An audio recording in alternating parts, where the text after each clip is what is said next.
একো নাই দিয়া, ভালে থাকা, সুখেৰে থাকা। মোৰ লগত সুখী হ'ব নোৱাৰিলা, যাৰ লগত সুখী হ'ব বিচাৰিছা তাৰ লগত সুখেৰে থাকা। কিন্তু এটাই অনুৰোধ, কিন্তু কণা কটা নকৰিবা দেই। নিজৰ মানুহটো পালা যেতিয়া, এটা কথা কওঁ, মই কিন্তু মাজে মাজে তোমালোকৰ ঘৰলৈ গৈ থাকিম। হয়, আমাৰ লগত উপস্থিত আছে অসমৰ এজন বলিষ্ঠ অভিনেতা মৃদুল ভূঞা ডাঙৰীয়া আমাৰ লগত উপস্থিত আছে। আপোনাৰ অভিনয় সকলোৱে গমেই পায়। প্ৰথমতেতো আপোনালোকৰ ৰাজধানীৰ যিটো যাত্ৰা সম্পৰ্কে কথা পাতিম। কি ক'ব, কেনেকুৱা লাগিছে দেৰগাঁৱত আজি আপোনালোকৰ প্ৰথমটো নিশা? আচলতে দেৰগাঁৱত মই আগৰ পৰাই নাটক কৰিয়ে থাকোঁ, কিন্তু এই যিখন ঠাইত আজি নাটক কৰিছোঁ ইয়ালৈ মই প্ৰথমবাৰৰ কাৰণে আহিছোঁ। কিন্তু দেৰগাঁৱৰ আশে পাশে এখন নামজ্বলা ঠাই, গতিকে ভাল লগা যিখন ঠাইত আহিছোঁ, মানুহৰ যথেষ্ট আদৰ আৰু লাহে লাহে মানুহ আহিবলৈ আৰম্ভ কৰিছে। গতিকে খুবেই ভাল লাগিছে। দেৰগাঁও বুলিলেতো নাটকৰ এটা সাংঘাতিক ধৰণৰ প্ৰসাৰ থাকে। গতিকে দেৰগাঁৱত নাটক কৰাৰ কাৰণে প্ৰতিজন ভ্ৰাম্যমাণ থিয়েটাৰৰ মানুহ আগ্ৰহী হৈ থাকে। আহি পাইছোঁ, ভাল লাগিছে। আমি ভ্ৰাম্যমাণৰ যিসকল আগশাৰী অভিনেতা বুলি কওঁ, তাৰ ভিতৰত আপুনি এজন অন্যতম। আপোনাৰ অভিনেতা চাই বহুতো আমি ভ্ৰাম্যমাণত দেখিছোঁ যে চকুলো নুটুকাকৈ যাব নোৱাৰে, টেজিক কিং হিচাপে পৰিচিত। এই ক্ষেত্ৰত আপুনি অভিনয় যাত্ৰা কেতিয়াৰ পৰা আৰম্ভ কৰিছিলে, অকণমান যদি কয়? মই এনেই অভিনয়ৰ আদিপাঠ শিকিছিলোঁ মোৰ দেউতাৰ বুকুচাত উঠি পেলাই। দেউতা ভাল ভাৱৰী আছিলে। দেউতাৰ বুকুচাতে উঠিছিলোঁ, মাৰ চাদৰ চুৰিয়া হিচাপে লৈ পেলাই প্ৰথম নামঘৰত সৈন্যৰ ভাও দিছিলোঁ। তাতেই মোৰ চাগে অভিনয় যাত্ৰাৰ আৰম্ভণি। দেউতাৰ বুকুচাখনেই মোৰ আদি ক্ষেত্ৰ আছিল অভিনয়ৰ। ভ্ৰাম্যমাণত থাকিলেও মই 1993 চনৰ পৰা একাধিক্ৰমে আজিলৈকে প্ৰায় 32টা বছৰ। হয়, ভাল লাগিলে। এনেকৈ মানুহে জীয়াই ৰাখিছে মোক, মোৰ নাটক চাই ভাল পায় বুলি জানি খুবেই ভাল লাগিছে। আৰু মই সদায় এটা কথাই কওঁ, মই মানুহৰ বুকুৰ পোষ্টাত সদায় জীয়াই থাকিব বিচাৰোঁ। মই আগশাৰী পিছশাৰীৰ, মই যুৱৰাজ, সম্ৰাট, এইবিলাকৰ পৰা আঁতৰি থাকি মই মানুহৰ মনৰ মাজৰ মৃদুল হৈ থাকিব বিচাৰোঁ। আৰু তেনেকৈ মানুহে মনত ৰখাটো মই বিচাৰোঁ। হয়, দাদাৰ ঘৰ কোন জেগাত? মোৰ অৰিজিন ঘৰ উত্তৰ লখিমপুৰ শ্ৰীভূঞাত, য'ত মাধৱদেৱৰ জন্মস্থান আছে, তাতেই মোৰ অৰিজিনেল ঘৰ। আৰু একেবাৰে আমি অৰিজিন আমাৰ পূৰ্বপুৰুষ হ'ল মাজুলী সত্ৰৰ হয়, বেলগুৰি সত্ৰ, য'ত শংকৰ আৰু মাধৱৰ মিলন হৈছিল, মণিকাঞ্চন সংযোগ হৈছিল। এই বেলগুৰি, ধুৱাহাট বেলগুৰি সত্ৰৰ আমি।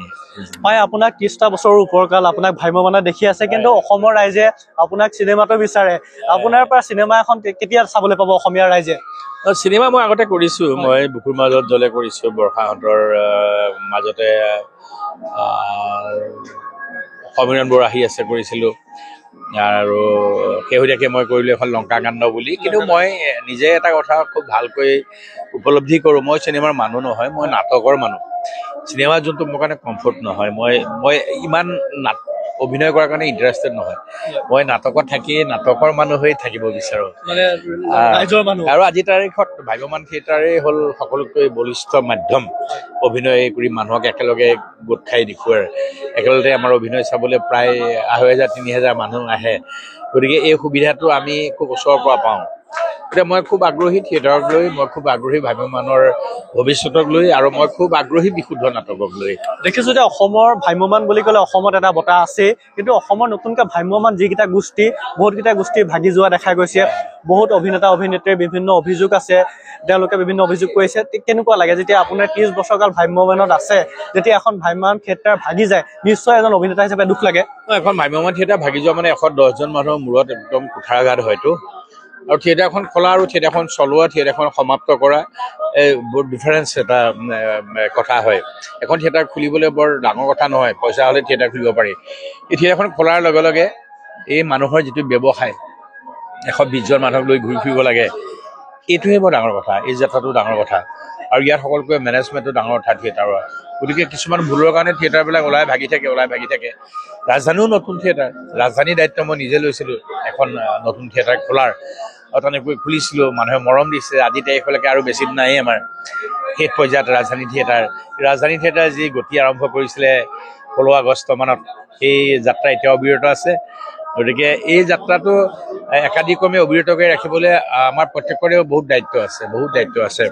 মই এখন থিয়েটাৰত থাকি অকল পইচাকেইটা লৈ গুচি গ'লে নহ'ব। থিয়েটাৰখন কেনেকৈ আমি গোটেই চলাই নিব পাৰোঁ বছৰটো, কেনেকৈ থিয়েটাৰখন কৰি পেলাই মোৰ লগৰ 120জন মানুহক জীৱিকা নিৰ্বাহৰ এটা পথ দেখুৱাব পাৰোঁ, কেনেকৈ মালিকে দুপইচা অৰ্জন কৰিব পাৰে, এইটো হ'ল আমাৰ লক্ষ্য।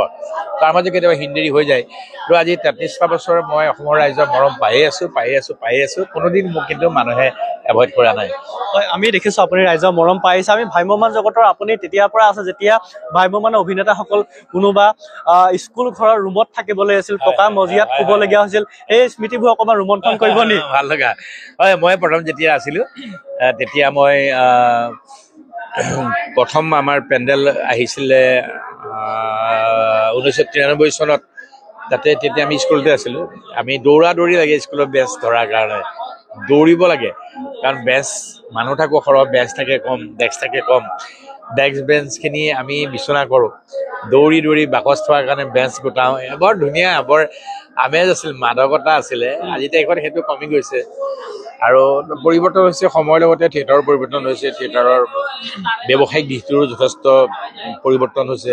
আমি আপোনাৰ কথাৰ মাজতে এটা কথা ক'ব বিচাৰিছোঁ যে ভ্ৰাম্যমাণ আপোনালোকে অভিনেতা অভিনেত্ৰীসকল আহে, আমি আগতে দেখিছোঁ যে গাঁৱৰ কোনোবা ঘৰত থাকে, তেতিয়া সেই মানুহ ঘৰৰ প্ৰতি যে আপোনালোকক বিদায় দিয়ে, চকুলো টুকে আচলতে এই 3 দিন যেতিয়া থাকে এটা আত্মীয় সম্পৰ্ক হৈ যায়।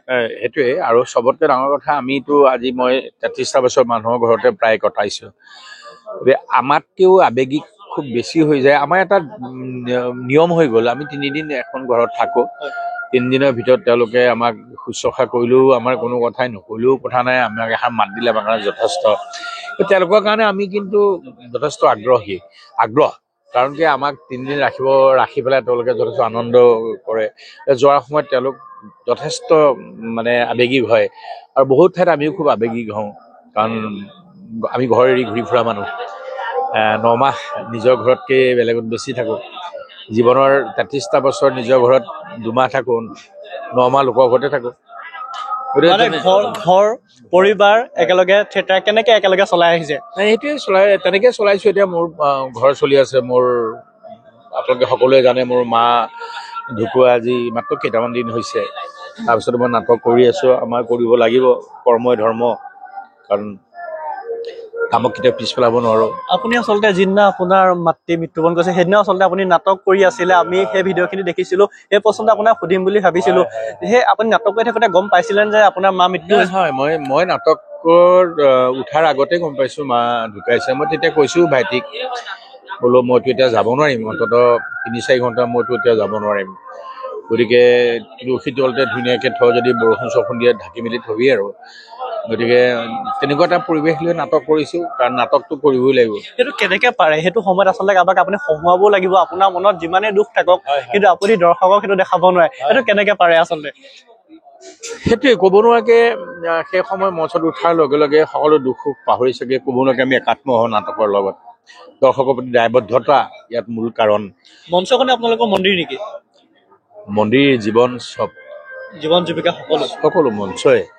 কাৰণ আজি মই কৈছোঁতো, বিচনাত যদি মই গোটেই বছৰটোত 3 ঘণ্টা আছোঁ, 10 ঘণ্টা কিন্তু কাঠৰ মঞ্চত আছোঁ। গতিকে কাঠৰ মঞ্চখন আমাৰ কাৰণে এতিয়া মন্দিৰ, যি বোলে যে যেনেকৈ উপাসনা কৰে উপাসনাৰ থল। আৰু আমাৰ জীৱনবিলাক মঞ্চৰ মাজতে এতিয়া ঘূৰি ফুৰোঁ। তেনেকৈ আমি ভাত কাপোৰৰ যোগাৰ কৰোঁ, পহুকীয়া মা দেউতাৰ ঔষধৰ যোগান কৰোঁ, ল'ৰা ছোৱালী কিতাপৰ যোগান ধৰোঁ। গতিকে আমাৰ কাৰণে মন্দিৰ, আমাৰ কাৰণে জীৱিকাৰ স্থল, উপাসনাৰ থল। আপোনালোকে যিহেতু বছৰটো 2 মাহ বা 3 মাহে ঘৰৰ সময় দিব পাৰে, আপোনালোকৰ সংসাৰখন কেনেকৈ চলে? আপোনাৰ পৰিবাৰে গোটেইখিনি আচলতে আমি থিয়েটাৰ কৰা মানুহখিনি, ঘৰৰ মানুহখিনিয়ে যথেষ্ট চেক্ৰিফাইচ কৰে, ত্যাগ কৰে। মোৰ 2টা ল'ৰা ছোৱালী, পৰিবাৰে চাই, ঘৰৰ মানুহখিনিয়ে চাই, তেনেকৈ চলি আছে আৰু তেনেকৈ চলি থাকিব লাগিব। কাৰোবাৰ ত্যাগৰ বিনিময়ত কিছুমান কাম হয়, তেনেকৈ এখন ঘৰে মোৰ কাৰণে ত্যাগ কৰিছে। আৰু এটা আমি কথা আপোনালোকক প্ৰত্যক্ষভাৱে সুধিব বিচাৰিছোঁ। আমি দেখোঁ যে মিউজিক ভিডিঅ' নতুন যুৱৰ চাম ওলাই আহিছে, ধুনীয়াকৈ তেওঁলোকে অভিনয় কৰে, জনপ্ৰিয়তাও লাভ কৰে। যেতিয়া তেওঁলোকক কিন্তু মঞ্চত দেখোঁ, সেয়া আমি অভিনয়টো দেখা নাপাওঁ বা তেওঁ আঁতৰি যাবলগীয়া হয়। এইটো কিয় হয়? মঞ্চ অভিনয় বা কেমেৰা আগৰ অভিনয় এটা পৃথক নেকি? নহয়, অভিনয়টো পৃথক বুলি একো নাই, কিন্তু তাত অকণমান টেকনিকেলি অকণমান ইফাল সিফাল আছে। কেমেৰাৰ অভিনয় আৰু মঞ্চৰ অভিনয়ৰ মাজত অকণমান তফাৎ আছে, নোহোৱা নহয়। অনুভৱ একেই, উপলব্ধি একেই, কিন্তু তাৰ মানে প্ৰকাশভংগীৰ অকণমান তাৰতম্য থাকে।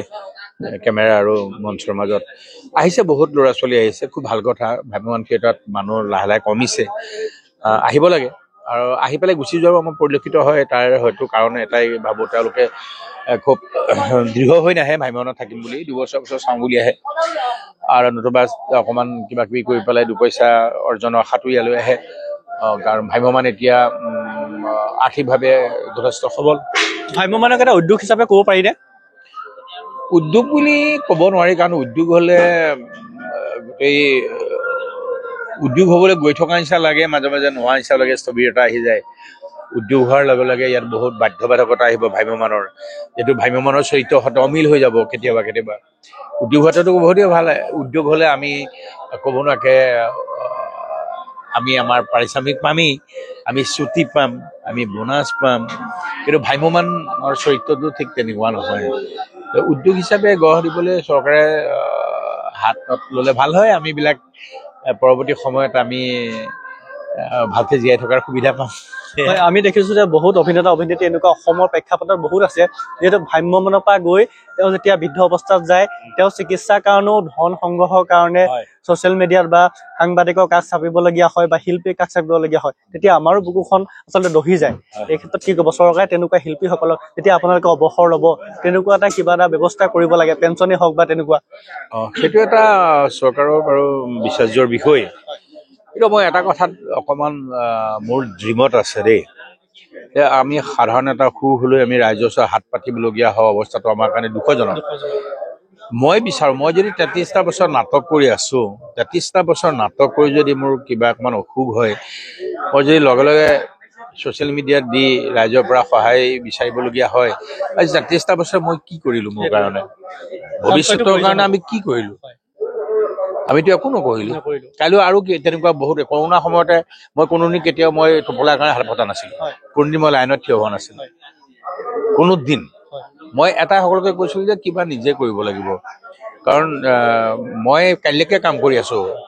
আজি মই কামটো নাইকিয়া হোৱাৰ লগে লগে মই ইমান শূন্য হৈ যাম নেকি? ইমান শূন্য কিয় হ'ম আমি? আমি যে শূন্য নহ'লে হ'লে তাৰ আমাৰ সঞ্চয়ৰ এটা ইচ্ছা সকলোৰে থাকিব লাগিব, আৰু এটা উপপথ থাকিব লাগিব। মই বাৰে বাৰে কওঁ, ভ্ৰাম্যমাণ থিয়েটাৰৰ মানুহক, অভিনেতা অভিনেত্ৰী কলাকুশলীক এটা উপপথৰ বৰ দৰকাৰ। এটা মসৃণভাৱে আহি আছে, চলি আছে, কৰোণাত হঠাতে স্তব্ধ হৈ গ'ল, আমাৰ মানুহৰ নানা অৱস্থা হ'ল। গতিকে যদি আমি উপপথে তেতিয়াৰ পৰা চাই থাকোঁ, আৰু মই নিজে ক'বলৈ এইকাৰণে বেয়া নাপাওঁ, কাৰণ মই তেনেকুৱা মই আহি দেখুৱাইছোঁ।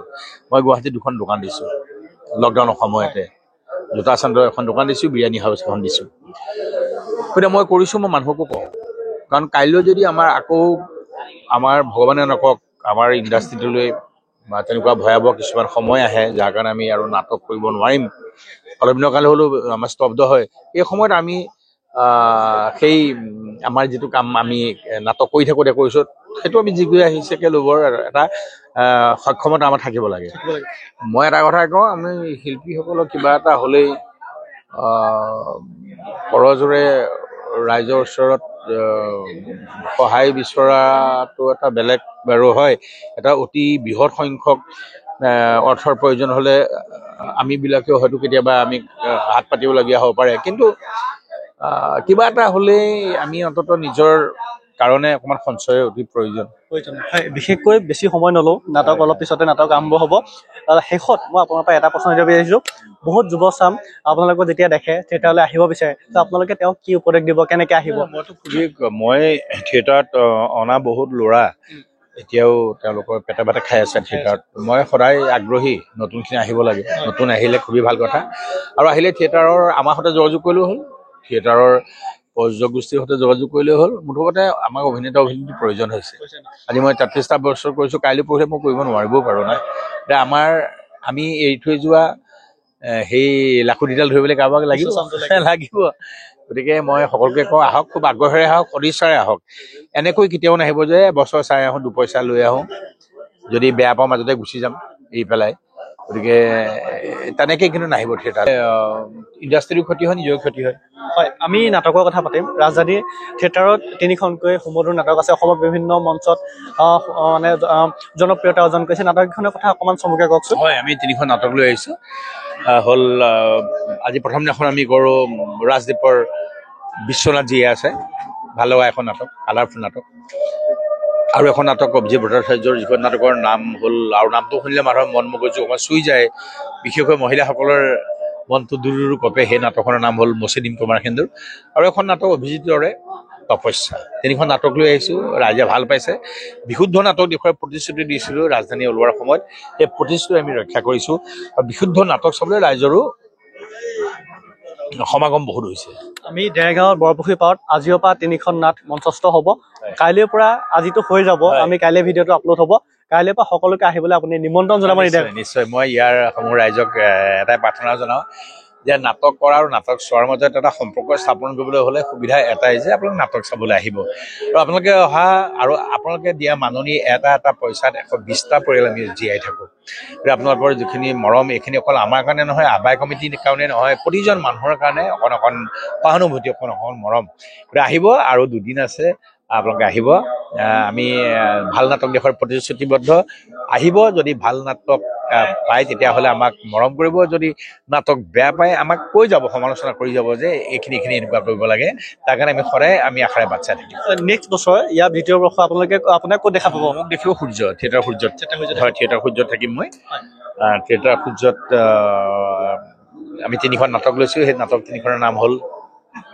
প্ৰশান্ত মেনাৰ আছে নষ্ট পুৰুষ আৰু অভিজিৎ ভট্টাচাৰ্যৰ এখন আছে অকণমান বেলেগ ধৰণৰ এটা বেলেগ ধৰ্মী কাহিনী যে মোৰ চকুলোৰে একাপ চাহ আৰু এখন নাটক মৃত্যুৰ আবেদন 3খন নাটক লৈ পেলাই অহা বছৰ আহিম সকলো ৰাইজৰ সহযোগ আশা কৰিছে হয় আশা কৰিছোঁ আৰু মোৰ বিশ্বাস মই কৈছোঁ নহয় মোৰ পোষ্টাৰ মানুহৰ বুকুত আছে ৰাস্তাই পদূলিয়ে মোৰ কিমান পোষ্টাৰ আছে ডাঙৰ কথা নহয় মোৰ পোষ্টাৰ ৰাইজৰ বুকুত আছে আৰু সেই পোষ্টাৰখন সাৱটি থাকিলে মোক মৰম কৰা হ'ব আৰু মই গৈ থকা সময়খিনিত ৰাইজে মোৰ লগত থাকিব বুলি মোৰ বিশ্বাস ধন্যবাদ জনালোঁ আমিও কথোপকথন কৰিলোঁ অসমৰে এজন বলিষ্ঠ অভিনেতা মৃদুল ভূঞা ডাঙৰীয়া তেখেতৰ অভিনয় চায়ে আমি ডাঙৰ হৈছোঁ মোৰো ব্যক্তিগতভাৱে এজন প্ৰিয় অভিনেতা আমি আশা কৰোঁ তেখেতে আজি এনেকৈ যেনেকৈ অভিনয় কৰি আছে 30টা বৰ্ষ আৰু 20টা বৰ্ষ তেওঁ অসমীয়া নাট্য জগতলৈ অৱদান আগবঢ়াই দিয়ক তাকে শুভেচ্ছা জনালোঁ তেখেতলৈ মৰম যাচিলোঁ তাকে কৈ আজি প্ৰতিবেদনটো শেষ কৰিছোঁ ধন্যবাদ